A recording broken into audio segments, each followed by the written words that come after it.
Okay, the third problem that I will try to offer solutions for in the world is how to be positive in a difficult situation, especially with global crisis. How can we be positive? And I have some really good ideas for that actually. First of all, like I talked about in the previous example, it really helps to realize that 99.999% of all people are really good people and wish the best for the world and have good values. And I'll mention an example. For example, during World War II, at Christmas Eve, the soldiers from different countries that were shooting at each other, they stopped shooting and they met together and had a nice Christmas dinner, and they played cards and made jokes and had fun with each other, had a really good time. And then they realized, wow, our enemy is just like us. They're just people like ourselves, and good people have the same kind of jokes and stuff. So that's the same in the large perspective of the world. Remember, we all wish the best for a good life without fighting and have enough food and everything. The problem was in this World War II situation, the next day when the war had to continue, people didn't want to shoot each other anymore.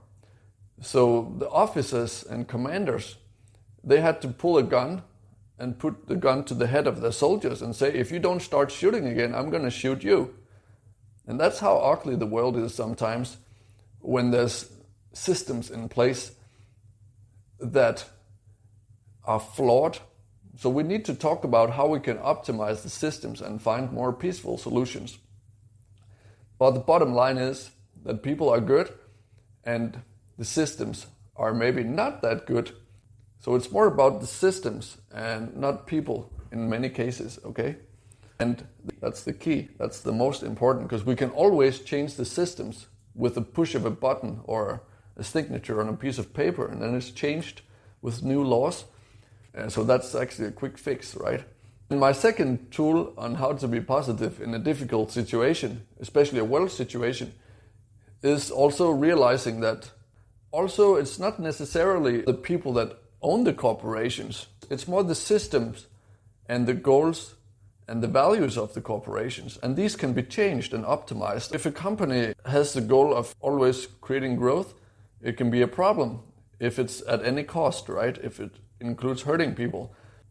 A good example is if you have heard the speech of General Eisenhower, former president of US. He said, we have to be careful with the military-industrial complex because it has almost turned into a business. You know, he has first-hand knowledge of this, right? He comes from the military. He's had the highest position in government. So he has every single type of background knowledge that you could ask for in this matter. And then he also warned people about the problem with having closed private clubs that make deals between governments and these big corporations. But again, my point is, it's not necessarily the people are bad, but it's more the framework and the systems that people work in and the goal settings that are flawed and need to be replaced with something else. Because people working in these organizations, you know, they still just want to feed their families and provide good growth for their company that they're working in. There's also a certain degree of pride in that. But if you change the framework to follow different goals that are not just based on cash flow, but have more human values built into the system, then we can change this. And then truly there will be a lot of reason to be very positive if we realize, hey, we can change these frameworks and these systems. And then the true good nature of humans can shine through and not get stuck in these bottlenecks of systems that make us do things that are not that humane in some cases, right?